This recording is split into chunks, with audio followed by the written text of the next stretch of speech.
Well, December 20th, 2008, biggest snowstorm in years. Just wanted to document it.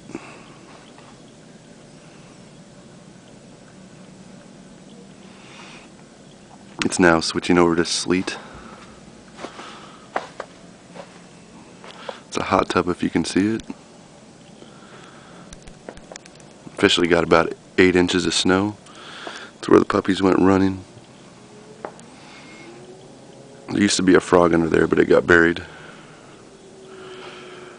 And if you can see the little nipples right there, that's where there's supposed to be about 8-inch tall solar lights, but those are gone.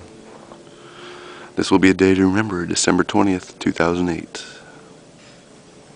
It is now switched over to sleet. But what an amazing day.